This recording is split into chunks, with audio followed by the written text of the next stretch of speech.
All right. Well, hello, and thank you again for joining me for another episode of the Professional Pricing Society podcast. My name is Terrence, and we have a duo today to help us discuss the topic of optimizing pricing through sales activation. Now, before I introduce these gentlemen, I want to remind all of our listeners that we will be in Dallas, Texas this upcoming May. The 34th Annual Spring Pricing and Workshop Conference will be taking place May 2nd through the 5th. It is definitely a conference you won't want to miss. And to learn more about that conference and also to register, you can feel free to visit our website at pricingsociety.com. Our speakers today will also be in attendance for that conference as they look to spearhead the discussion of optimizing pricing through sales activation, with today being the teaser, if you will. Pete Morelli is a vice president at Holden Advisors and leads the company's sales consulting practice. He helps organizations gain clarity around the value they provide with sales and negotiation strategies to win more deals at higher prices. Pete joins us with over 20 years of experience in procurement, sales and pricing transformation, and deal coaching. Adnan Akbari is a senior director of pricing at Holden Advisors and is responsible for helping clients grow by realizing their full potential of their offerings. Prior to joining Holden Advisors, he spent the last 12 years of his career focused on growth initiatives within Fortune 500 companies, including building pricing organizations, service offering development, and sales strategy. Gentlemen, how are we doing today? Doing well. Thanks, Terrence. Great to be here. Good. I'm glad to have you guys.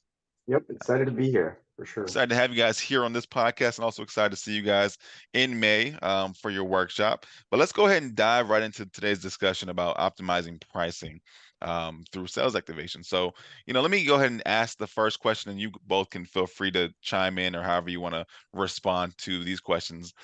Why do pricers need a workshop on optimizing price through sales activation? So a little bit of kind of background on this one, because we put some thought into the scope of the workshop. And this was in part building upon the workshop that Pete and I conducted about a year ago in Chicago, where we walked attendees through a lot of the required analyses to do to really find out some of the gaps in pricing. So we call that a root cause analysis workshop. And the general theme of that was, we as organizations have a very significant amount of data, whether that's transactional data, whether that's usage data, whether that's customer data, et cetera, that can point to different problems. So then the question becomes, how do you put that all together in a useful way that gives you a sense of where there is pricing opportunity? So it's, again, very heavily focused on data. So we wanted to build on that theme for this workshop to say, okay, now that we have a sense of what the pricing should be, how do we operationalize that within an organization? And more specifically, how do we kind of bridge that gap between, say, pricers and sales to be effective in price realization? So that's the theme of this workshop, to say, okay, now that we have a price, now what? What are the things that we can do to make this price rollout successful? Yeah, and just to build on that, I mean, as pricers, we know how much effort we put into both the art and the science of creating that right price and all of the infrastructure around that and the architecture of the price model itself. But that confidence and the vision for how a price should be realized in a business is not shared equally by all team members. And this partnership between pricing and sales is such a critical piece of the puzzle to move from that set price to get price. Okay, good. That's very interesting. Now let me ask you this: if pricing teams seem to be doing their job correctly, what functions are falling short at the moment? Well, I think if you were to ask folks in the companies we work with, you would get different answers, and it would almost sound like everybody has an opportunity to improve. So for example, you might have product teams that look for different research and insights from the marketing team, whereas the marketing team might not know of the product team's roadmaps and what they should be kind of putting out in the marketplace. Whereas sales might think list prices are too high, to out of line with competitive pressures they face. And yeah, pricing teams might say, hey, well, sales gets too much discount authority. So I think there's actually a lot of opportunity there where everyone can kind of improve a little bit, but it's more around understanding than it is someone falling short. I love this question. I was hoping Pete was going to call somebody out.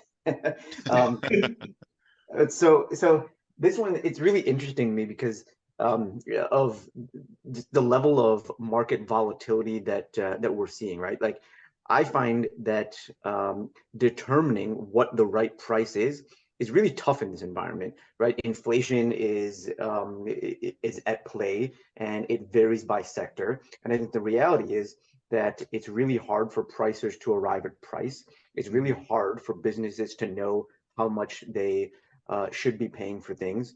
And when you kind of pick up inflation apart on a sector by sector basis, right, it's even more. It can be even more volatile. So from a pricer's perspective, um, you do all this work to assess what that price should be.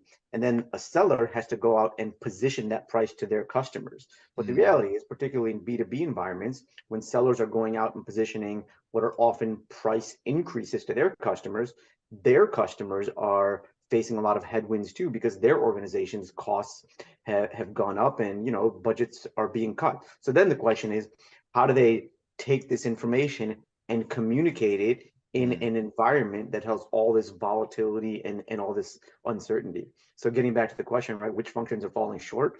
I think it's exactly what Pete just said, where it's not necessarily a single organization, but there is what we think significant opportunity in the short term to come up with strategies to communicate price and value in these conversations. And we want to walk our audiences through some really kind of effective ways that we've seen that happen in the market.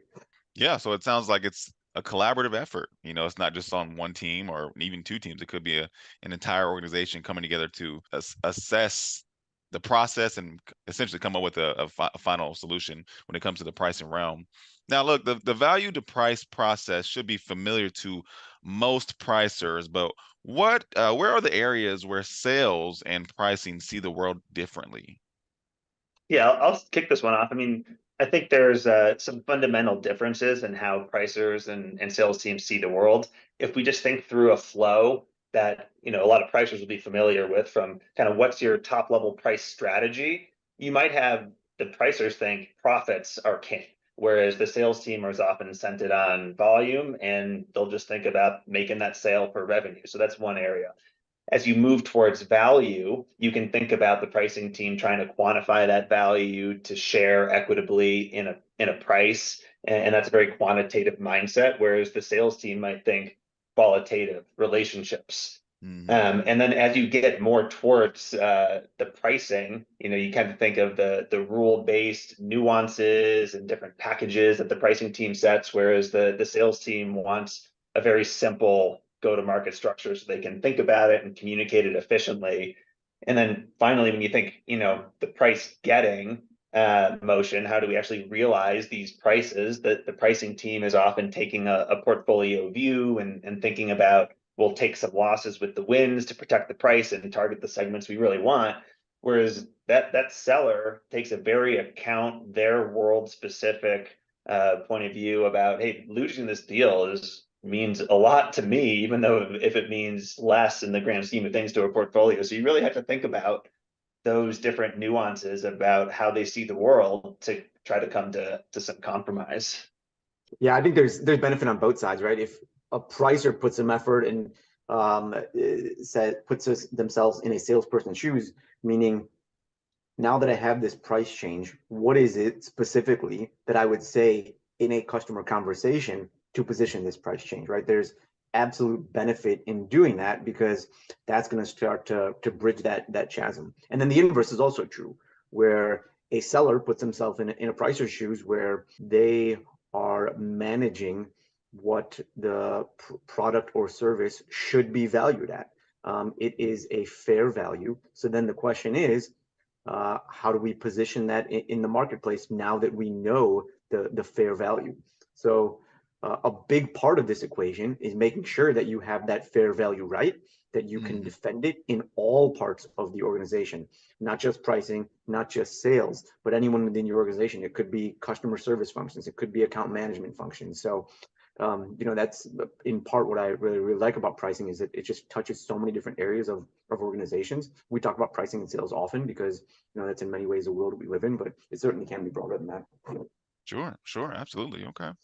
That's interesting. You made a point about, understanding the fair value. Given those different perspectives you guys just described, what can we do to increase the effectiveness of pricing sales partnership moving forward? Yeah, I would say that the first thing is you got to establish a common set of beliefs that both pricers and sellers can agree on.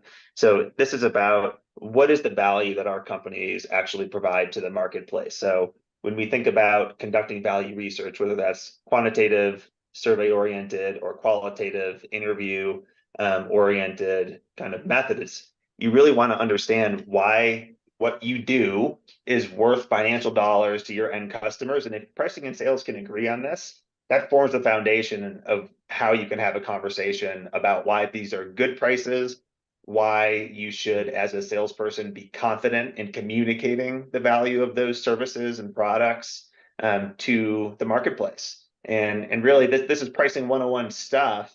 But when you have those value anchor points established, you can make your give-get trade-offs and kind of form the groundwork for conducting those negotiation conversations all the way to the end of that, get price of the Mm, spectrum. mm. Okay, Yeah, good. I look at this one through the lens of a recent project that we were on, where we had a client and they had what was a highly differentiated product. It was one of those situations where the value of this thing was had significantly increased as a result of COVID, because it enabled some remote operations. There are certain sectors where that did occur. Hmm. So what happened was they realized that this was highly differentiated, and they priced at what they thought was a fair value. It was on the higher end. So sales went out, started to sell this thing, and in 2020 had some level of success. But then as things changed and we were getting back into a sense of normalcy, the value wasn't quite there, but it was still pretty highly differentiated. Point being that what happened was they were priced too high, Hmm. and they were having a lot of trouble positioning this in the marketplace. And when we started to pick this apart and look internally at their data, we saw that their realized price for the sales that they were getting was, drastically lower than their list price, right? And it was the realm of maybe 30 to 40%. And Mm, then, we started talking to folks internally, and they said, yeah, we're just not able to sell this thing. It's causing a lot of friction in the organization. It's going through reviews. There's like multiple layers of management had to be involved so they can put this in the marketplace and they can get these discounts approved. So what we did is we said, okay, let's take a step back. Let's figure out what the actual value is today in today's economic environment, mm, and then recommend a list price. So then we came up with that list price and then said, okay, if you sell it at this price, there's a few things that are going to happen. One is all this kind of internal effort and friction is going to be eliminated because this is the actual right price. You're not going to have to go through this discounting process. Two, your volume is going to increase because you're not going to customers that are going to frown at this initial price that you had proposed. So you're going to get incremental volume. And by the way, we had verified this with customers. And then third, and perhaps most importantly, is your actual realized price is going to go up because this excessive discounting you're having for the deals that are closing are going to decrease. So, mm. just kind of an example of why knowing the value is so important in a sales conversation, because in this scenario, right, we recommended a lower list price, but the ultimate result was a higher realized price due to the factors that I just mentioned. Mm. That's really interesting, actually. Okay, that's good. Now that's a whole process of analyzing and evaluating that specific situation. Is that type of situation common? Sure. I'd say, yeah, it varies, but certainly we get all flavors. I'm sure Pete can speak to some situations where that's happened. Oh. Yeah, I was just going to say, without even giving another specific example, I think the fundamental truth about value-based pricing is that sometimes you absolutely go in and partner with the client and you find those areas of opportunity where the value aligned price is a price increase. And that means good things for the revenue, But there's also those kind of hard truth situations where when you do the research and the value is actually lower than they expected and their price is out of line with the marketplace in the wrong Mhm. direction, you have to deliver that news also and Mhm. say, maybe the potential of this particular product or service is not what you thought it was going to be, but the way you can best leverage it or realize it is to set a value aligned price that may be lower than the price that they went in with. And that's kind of a hindsight lesson learned that you got to get the pricing teams involved sooner, especially for new product innovations, NPIs, because you may have priced it wrong from the get-go, and then Sure. you kind of got a upside down product at the end of the day. Wow. Okay. Good to hear. Good news. That's a nugget from myself, and I'm sure it's a nugget for the listeners as well. Now, you might have touched on this as well before, but just for clarity, but when it comes to the relationship between prices and sellers, how can prices help sellers use that value foundation to defend those prices? Yeah, Simplicity.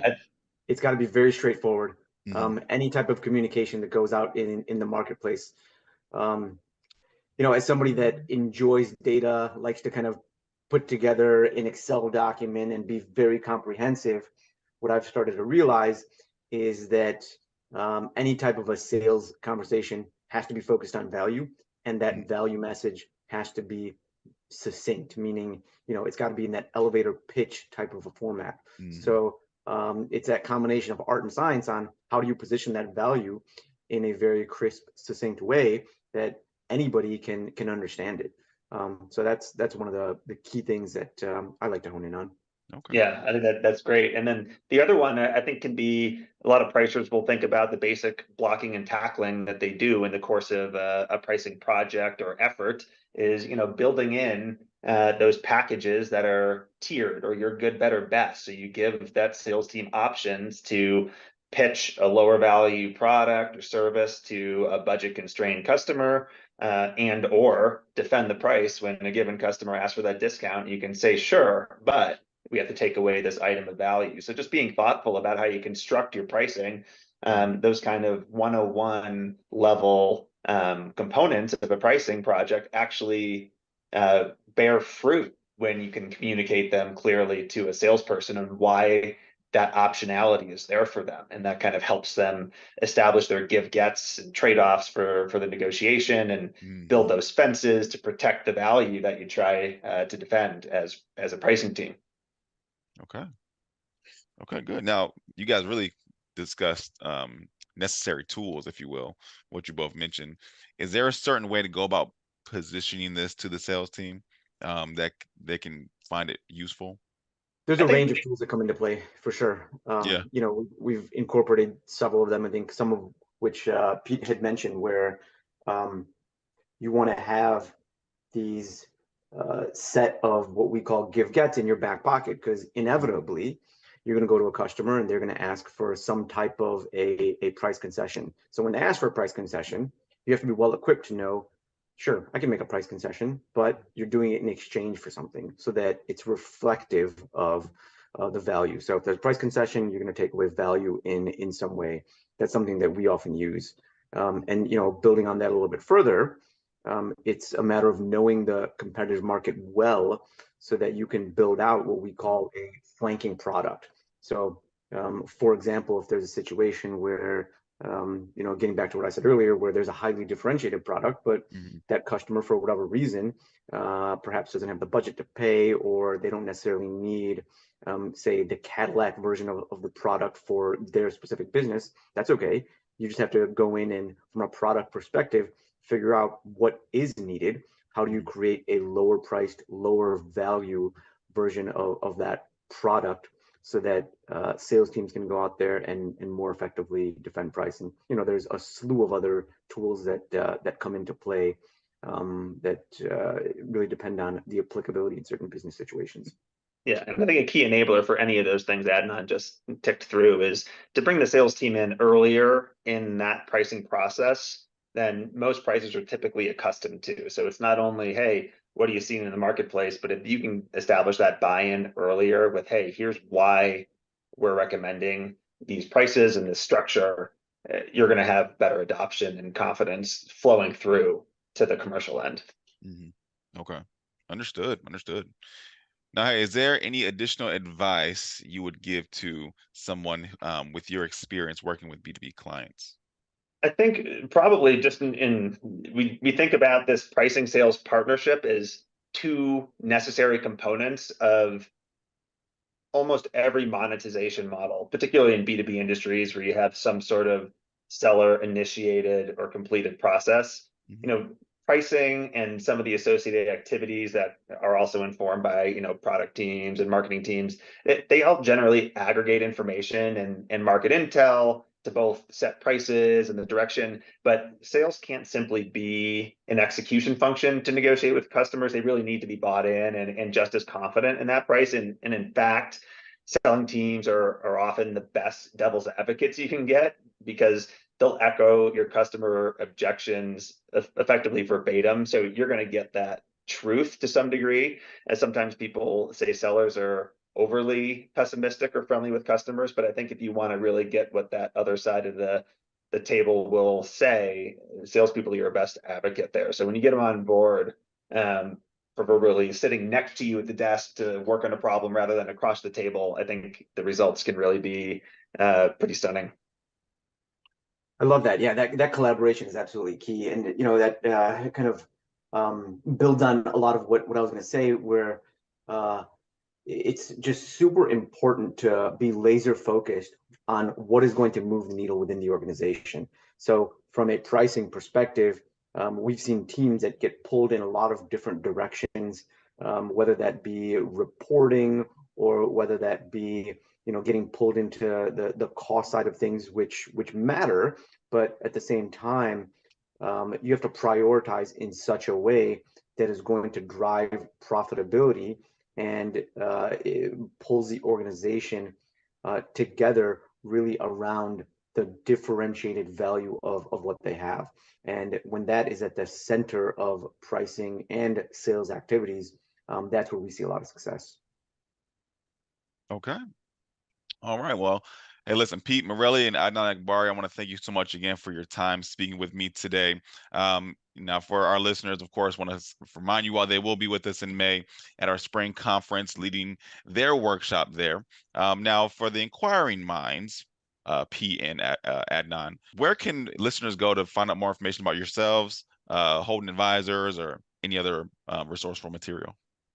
Pretty easy to find. You can just go to holdenadvisors.com. Adnan and I are both on LinkedIn, and we have a hefty presence with our company in terms of thought leadership and blog posts and podcasts ourselves that are posted via that channel. So, and finally, at PPS, we'll have a booth. We got a workshop. We've got a keynote for our founder, Reed Holden, that he's presenting. So we'll see a lot of the team on site in Dallas. Okay, sounds great. Well, thank you all so much again for listening, and we will see you all in Dallas. Have a good one. Bye-bye.